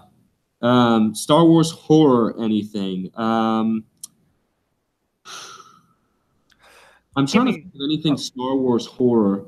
There was the old Star Wars zombie comic, which, again, say what you will about zombies. Some of it's really poorly written. I've never read it. It's called like BRB. BRB.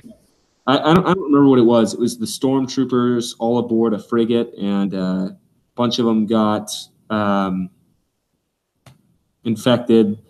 I don't remember exactly what that was, but I can't think of any big high tier Star Wars horror projects. And again, that's a really cool thing that a lot of people are thinking. In fact, in my I had an ideal Star Wars game that I was working on a long time ago. It's called Star Wars, or not a long time ago, called Star Wars Monsters You Create. And in that game, you were to travel to Korriban, the homeworld of the Sith. Now, what people don't realize about Korriban and the Sith versus the Jedi is the Jedi turn into these peaceful blue Force ghosts when they die. The Sith turn into these dark, secluded demons, basically, these ghosts that fuck with people's heads. And so the mission to Korriban would start out with you landing on the planet. You're a Padawan. The game's protagonist is a Padawan that survived Order 66. And now EA is going to make a game about that. So my idea is going to be tainted and ruined before I even get to it. But anyways, you get off the planet, or you land on Korriban, and your co-pilot immediately gets possessed by a Sith demon and torn apart mentally and destroyed. And you have to spend this whole time kind of using the Force to combat these demons, fighting your way up to the main temple to talk to Bane, where you convince Darth Bane that Darth Sidious, because this takes place during the Dark Times period, you convince him that because the whole premise of the game is you want revenge on Vader for killing all of you and his family. The Jedi Order was family, and so that's all you ever lived till you were 12 or 13. That's your whole purpose for the game, is you want revenge on Vader. You want to kill Vader and make him pay. Maybe Sidious too. And so you go to Bane and tell him, hey, the Sith clan, as it stands now, it's a perversion of everything that the Sith stood for when you turned them into the rule of two. Bane turned the Sith into the rule of two so that it would stop infighting, it would promote growth, things like that. And Palpatine perverted that when he basically took on an apprentice that he knew couldn't defeat him alone, Darth Vader. Then even more so, he took on more Sith than just Vader, with the Sith Assassins, the Sith Inquisitors, Emperor's Hand, the Emperor's Eyes, and the Emperor's Ears, ears and then mouth. He basically had other Sith apprentices without having to acknowledge they were actually considered Sith. And so the assassins were just power-hungry thugs, basically. They were people who were semi-gifted in the Sith, but didn't want to advance in the ranks. The Inquisitors were the religious nuts who thought that they could become good enough in the arts of the dark side that they'd actually get a chance at taking down Darth Vader and becoming the second apprentice, or the apprentice to Darth Sidious. And so they were super acolyte-ish and crazy and all that, but it was super fun, and we'll never see an idea like that. A more horror, side of the Jedi and the Sith and all that. I'm gonna look through some more of the comments real fast. Oh, do it. I just got back, kind of let my cat back in. Now he's being all like, human, don't play video games, love me. There was a story involving a zombie infestation through the aid of a dark side planet. 2 words, zombie rancor. I think the zombie rancor actually did happen. It was the cool thing, but I don't know how that would have happened on a cruiser. And the story I remember was on a cruiser. It was like Dead Empire or something. Maybe have a Jedi Sith gauge that would determine your ending cutscene. That was a really cool idea too in the game that I was working on, or had the idea of not working on. And it would depend on, there was essentially 4 paths: dark side, light side, bounty hunter / mercenary, and anonymous. And so whichever one of those, the ending would be appropriate to that, how you handled your fight against Vader. I would think a dirty clean meter might be better. That's kind of cool too, dirty and clean, because Star Wars definitely does have not a problem, but a fixation on dark and light, and it's this hyper moralistic black and white sense of looking at the galaxy. And I think something they could really benefit off of is a little more gray area in some of their outside media. could have hunters that are more clean and professional, and those are the more sadistic and evil. That would be damn cool. Some more honorable hunters would deal with a contract that does more dirty jobs. That would be fun. Vice versa, kind of like a morals matrix or a motives matrix that you could deal with. That was another idea that we had looked at. Characters like Boba Fett, who are highly professional, are motivated by a couple of things: societal appearance, aka if people can trust them in their contracts and things like that, and money. He's not going to be intimidated, so you can't use appeal to cowardice or things like that, or intimidation to scare Boba Fett. You're not going to be able to use appeal to morality in the traditional sense, because he's, you know, a bounty hunter. And so that's kind of that was a cool thing. There were some bounty hunters who are lower on the chain. You could use things like intimidation to coerce them, things like that. Or no, that was more used for stormtroopers. Whether you just bribe your way past them on a job, or you know, use your appeal to morals and say, hey, you know, this whole Empire deal is bullshit. We're all just trying to make a living, right? But again, we'll never see this under EA. Let's see. So many good ideas for the future Star Wars games just in the last half hour. Will the mouse listen to fans? I think you're right when you say no. The mouse does not. Disney's not been good with video games in general. I can't name any. Can you? Not really. Right now I'm trying to figure out why it's staying focused on me and not bouncing back like it was. Huh. I don't know. I don't like that, because it's like, yeah. I don't want to be the center of attention. Like, come on. Let me see. Numbing. I'm gonna cut you off right there. You've had too much to drink if you say that the Consortium is the only criminal empire who could rival the Hutts. The Black Sun and the Falleen. Of course, I'm just jesting with you, but again, the Falleen were cool, and the Pike Syndicate, I want to say, are very new. I think that they're just from the Clone Wars, but again, I like the Pike. I think the Pike are pretty cool. In the comments, this is going to be very controversial, this next topic. Tell me what you think about the what are they called? Why am I thinking about this? Or why am I blanking? The Yuuzhan Vong. Have you heard about the Yuuzhan Vong? Me? Yeah. Dude, I'm Star Trek guy. I admit this wholeheartedly. It's yeah. And you know, it's why, like, I'll be the first one to admit, yes, I prefer Star Trek over Star Wars, but doesn't mean I don't like Star Wars. It's there's a lot that I'm a swordsman, so of course, come on, lightsabers are basically swords. Yeah. So there's a lot to like, but my whole big problem with what's happened to Star Wars and whatnot, it's like, yeah, come on, didn't you assholes learn this lesson?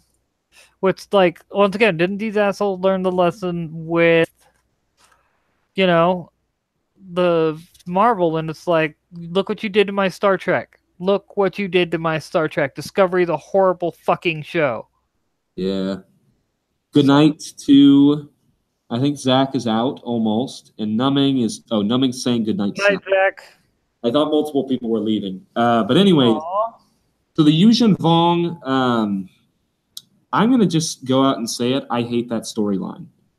It's to explain it in depth. I'm very fair. It was cool having an exterior threat, as Numbing is saying. I don't like the bio living weapons thing. They basically came from from another galaxy into the Star Wars galaxy, and they came through living things. They were driving ships, like starships that were live. I don't like that. I think that was cheesy. It was a good reason for Palpatine to make the Death Star, but I don't think Palpatine should have made into a sympathetic villain. I think that he's better as a Sauron, or, you know, just a Dark Lord that's evil to be evil. Um, it's good for Thrawn, but I don't like the Yuuzhan Vong. Again, their aesthetic was cool, but it didn't fit into Star Wars. Having these, they basically looked like these like skeleton looking. Are you looking up any looking? Are you looking up any images, or because I can see your face kind of going, "Whoa." I was debating on my name. Oh, okay. Yeah. I'm going to get through this game somehow Oh, or other. I'm going to get through this game. I, yeah. okay, I have a bad habit of not completing RPGs. I've played through FF6 so many times I can't even tell you. I've played through 7 so many times I can't even tell you. I get close to the end and then I get bored. Like, and that is basically my theme with RPGs. Like, the only one I can say that I've honestly pretty much completed is Oblivion. Huh. Like, I thought I'd put a lot of time into Skyrim, then a buddy of mine who's not even really that big into fan. Well, he does love Lord of the Rings and whatnot, so I can't. Okay. Whatever. And you'd never think it, dude. Like, if you took a look at him, heard the way he talks and everything, you'd think he was your standard, just normal. You know what I mean? He was not. He had no geek tendencies. Oh, okay, yeah, like a Chad. If you ran into me outside of all this, I think that's what you'd see in me, and then you. Well, when you're not getting punched in the nuts by Batman, I'm just saying. Yes, exactly. Yeah, Batman's been rough. But again, like, yeah, the RPGs are you go all in or not on them, and that's been my weakness, I think, with KOTOR. So Yeah. I feel you there. We're in the same boat. No, I think it's Numbing said. I'm trying to see. No, it was Gorgonite. Okay, Gorgonite Emissary said that the Yuuzhan Vong were basically space orcs. Yeah, essentially, they were beings that you couldn't feel for morally. They were just these disgusting looking, like skeletonish, like, you know, sadistic beings. I didn't like that they were basically Mary Sues. We're complaining about Rey being a Mary Sue. This is an entire race of Mary Sues. They wrote this. Get this. They wrote this into their thing. The Force doesn't work on them. Period. I don't even understand. Like this, that may be worse than writing in the midi chlorians. Oh yeah. Well, yes, but yeah, the Yuuzhan Vong were. I thought it was a lot of bad writing. I thought it was the same kind of shit they did with the Force Unleashed video game, where they just kind of did some overpowered late 90s, early 2000 level video game protagonist writing, where they just kind of, this is a badass, this is everything you need, look at how cool they are, there you go. we might have to fight now because Starkiller in the first one was awesome. The second one, I haven't had a chance to play it for myself, but everything I've heard is they just completely ruined everything that the first one did. Maybe I've only seen the second because it's gotten mixed up recently for me which one was which, but the one where they basically made him, he founded the rebellion himself, brought together all the cells. He took down Darth Vader twice and made him look like a bitch. Almost beat the Emperor, and then took down a Star Destroyer alone. Something that we've barely seen. You know, we've seen Yoda do it in the Clone Wars TV series once, and it's like they made him way too powerful and kind of disrespected the canon in every way with that. I think it's an unpopular opinion. I think this is something that I don't hear a lot of people reverberating back to me. He was cool, don't get me wrong, but if you're someone who's really into how that affects everything else in the story, the storylines of everything else, like for you have not heard about the guy who started the rebellion, beat Vader twice, and took down a Star Destroyer over, I think it was Raxus Prime, like you would have heard some shit about that during the movies if that had happened. So it just felt very. I think with spin-off things, you have to make them lower tier. Astonishing Motherfuckers is here. What's going on, Harev? He says. Well, my whole thought is one, I got to touch on Emissary's comment. You know, that Inquisition can try. You got to find me first. I am still ninja. I may be an old broken down ninja, but I'm still ninja. Yeah. No, I'll be the first to admit I don't keep up with my stealth the way I used to it. I'm a lazy bastard. Yeah, I get you, Gorgonite. Child of two Jedi. I guess that's pretty hardcore and everything. Trained for 10 years by Vader. Yeah, but it's always implied that the Sith don't train their apprentices, or they should, but Sidious and Palpatine specifically do not teach all of their tricks to the people under them so that they can lord over them. Well, yeah, because basically, and I think the KOTOR games go into this. The whole bit where the Sith has a bad habit of turning against each other. We will find you. That's hilarious. But no, the Sith have a bad habit of turning against each other, and it's pretty much why they made it to where there was only two of them, a master and an apprentice. That was Bane's rule. Bane was an artisan for the Sith. Like in the chat, shout out your favorite Sith Lord. I don't have enough knowledge to be able to shout out my favorite Sith Lord, so I would be lying. I don't know. I mean, with limited knowledge, it's like you could still take a pick out of the 4 or 5 that you know. I would say my favorite may be Exar Kun, just because he was cool. He had a single-handed double blade lightsaber. That's dope to me. Yeah, and I do. The one thing that I do find really redeeming about the Force Unleashed series is the concept that maybe Vader was genuine in the fact that he wanted to overthrow Sidious and maybe turn good and everything. And with Luke, when he said, "Join me and together we can rule the galaxy, father and son," I think that maybe he was serious. It's the same thing with Count Dooku. The apprentice is always trying to find an apprentice. With Count Dooku on Geonosis, when he was talking to Obi-Wan, he told him the whole damn plan. He told him, "Hey, the Sith are doing this, or the Sith is the Palpatine's or whatever. Someone high up in the Republic is a Sith Lord, and he's telling the Separatists everything. He's playing both sides. He's super powerful. The only way we can take him down is if we team up. Join me." And it's like, well, Dooku is basically Obi-Wan's grandfather, for lack of a better, explanation, because Qui-Gon was his apprentice, and Qui-Gon was Obi-Wan's master. And so, and the reason Dooku left the Jedi Order was at the death of Qui-Gon. Count Dooku count? I don't get it. Yeah, the start of the Mandalorian Wars. If they wanted to make a movie, they could do that. I will admit, I did like Dooku, but that's just because Christopher Lee. Like, he's always been a really good actor. Yes, and in the movies, he was meh. In the Clone Wars and in the EU, they definitely explain it more. He was more of a heartfelt and moral person than the Jedi Order could take. The Jedi Order is kind of a complacent body.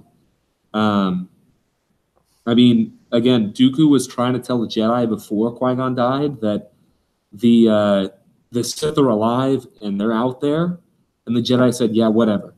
And then his apprentice, Qui-Gon Jinn, with his master, as a master, Qui-Gon Jinn dies at the hand of the Sith, and they still kind of say, "We don't know if they're out there," and so he was furious, and that's why he left, and eventually got brought into the Sith with Darth Sidious. And he said, "Well, I mean, if I can't take him down, I'll join him and kind of hide in his shadow until I can." And so, this really interesting theory about Count Dooku actually being moral the whole damn time, and that's why his eyes never turned yellow. All the Sith that are genuinely Sith and actually evil, their eyes turn yellow. Anakin's eyes turned yellow on Mustafar. Darth Maul's eyes were always yellow. Palpatine's eyes, and you never see Dooku's eyes being yellow. It's because that little spark, foolish maybe, but that spark of him wanting to hold on and take over and destroy the Sith from within was always there. But at the same time, I think that's why Palpatine was all, do it. Yeah, yes. And that was another thing. He knew that he had maxed out Dooku as his apprentice, and he didn't want to bring him in further to the fold. And he essentially, Dooku was the blonde chick that he was using to make the brunette jealous, that was the girl of his dreams, Anakin.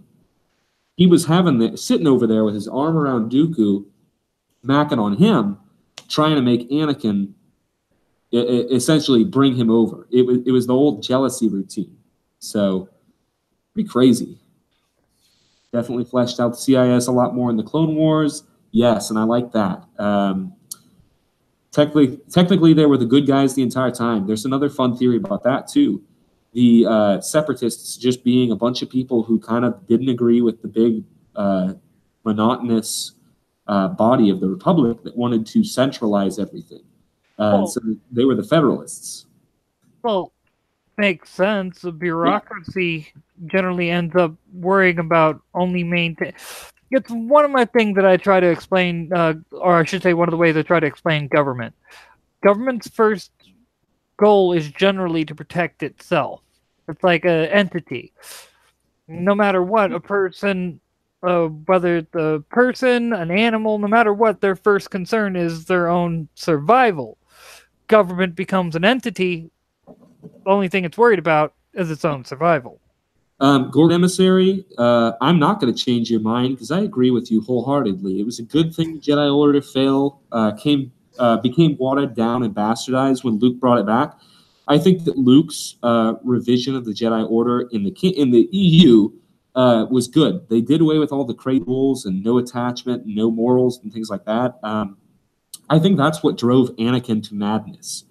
In the movies, they should have spent a lot more time showing how there was so much pressure on Anakin to be the good guy, to be the good boy.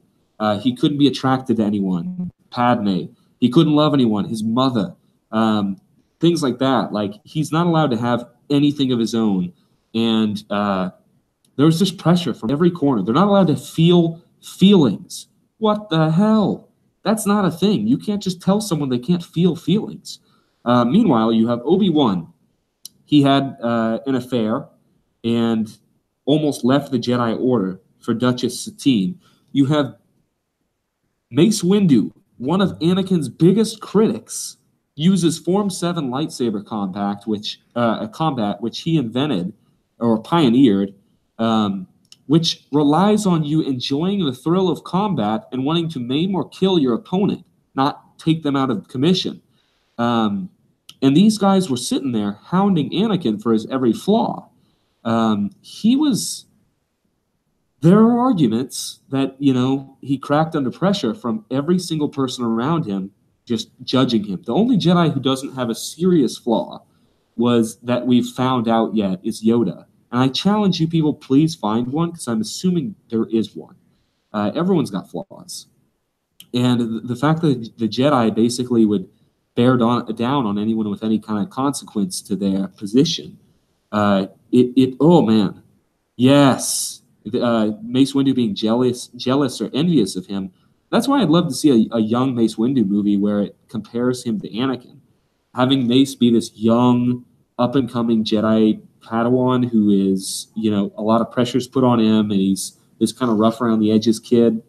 I'd love to see that. Ooh, nice backdrop. I like it. Army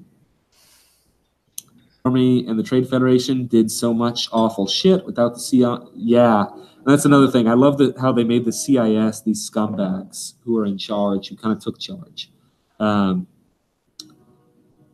Let's see. General Grievous did nothing wrong. I'm going to disagree slightly. General Grievous was a very bitter person. I love his EU origin story, and I hope they were to do it. This is my ideal General Grievous movie.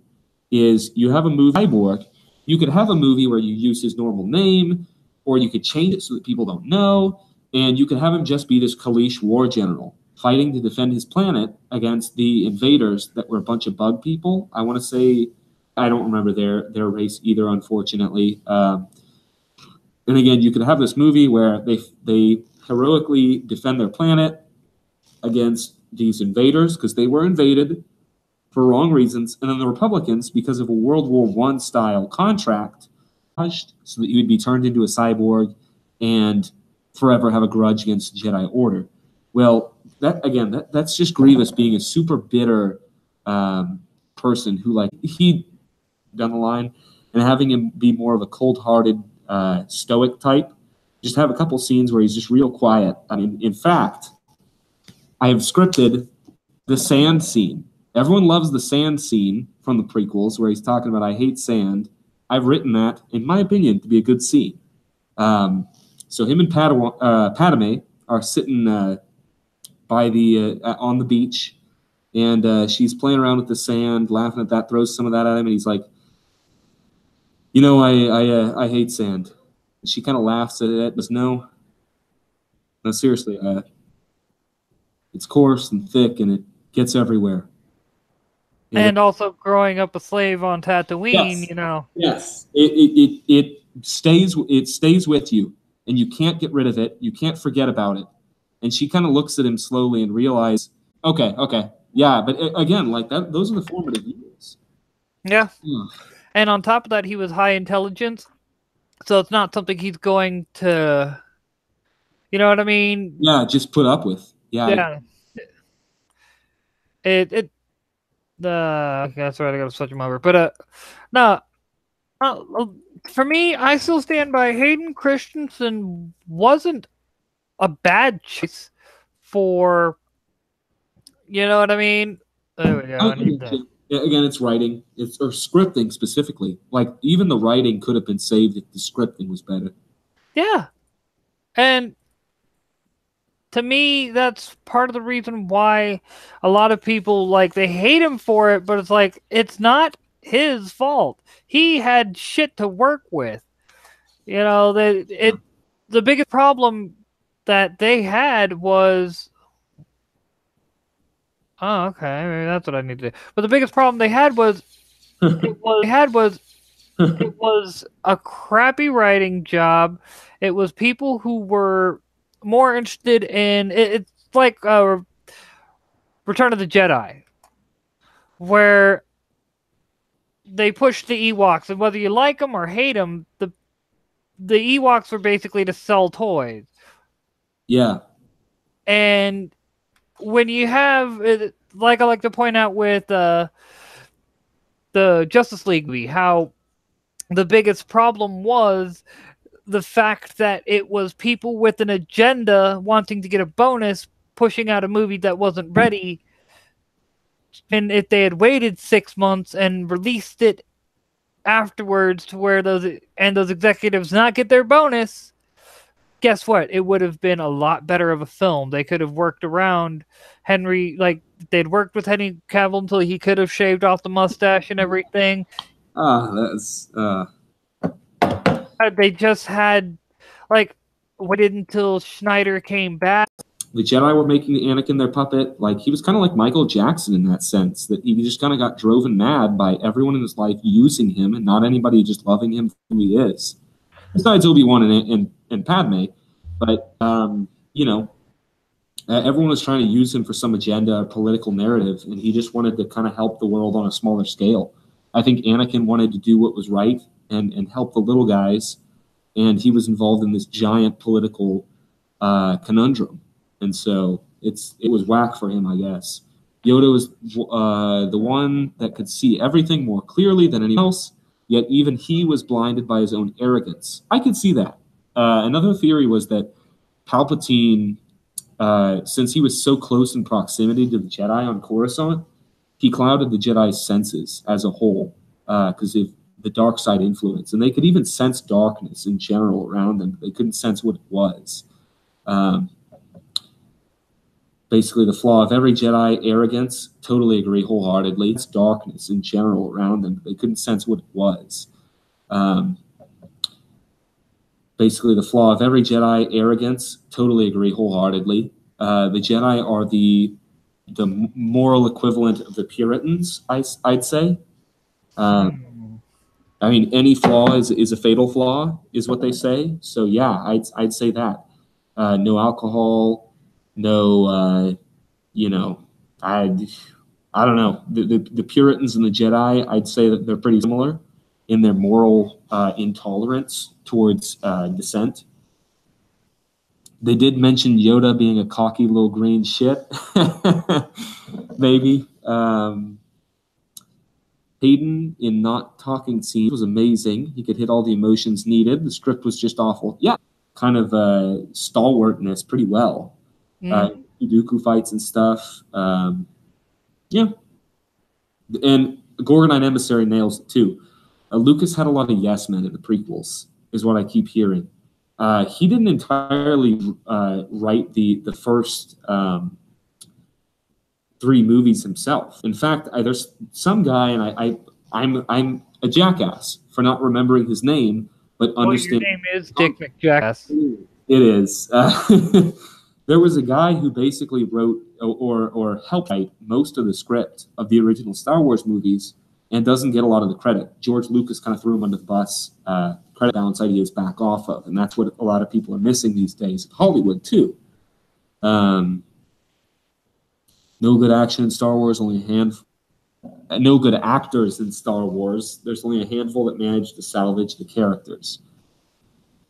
It's hardcore if he's really acting that much, because every movie I've seen him in, he's this super badass Tongan guy, New Zealander, like Maori guy.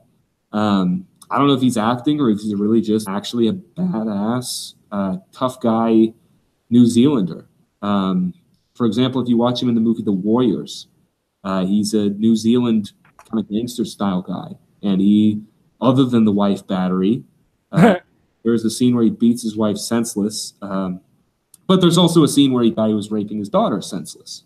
So with a chair and a glass mug, and it was great. But yeah, Star Wars is not known for its. They have high dollar actors that they brought in here and there, and then there's Harrison Ford, of course, who we could have had either Christopher Walken as Han Solo. We could have had Kurt Russell as Han Solo. There was a lot of people who tried out. Even Al Pacino tried out for Han Solo. It was really weird.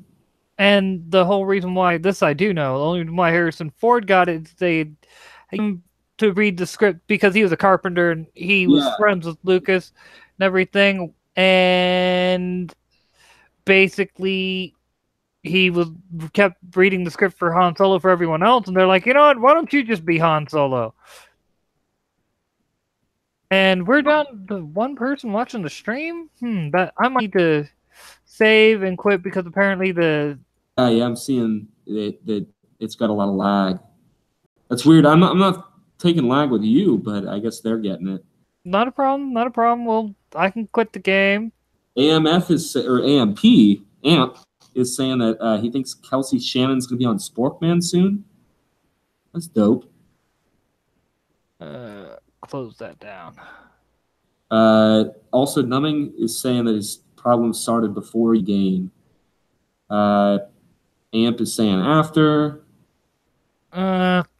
Well, I will. What we could always do is we could possibly pull a restart on the stream. We could. And maybe that'll fix it because we did have that mini power outage, and then it might also be KOTOR because, like, wow, my room got hot while playing that and streaming it. So, hold on, let me see. Whoever's still watching, if you can, let us know if that helped the stream. Okay, I'll be right back. Is there anyone still watching? Comment below. Aw. Froze for a few minutes. Huh. Alright.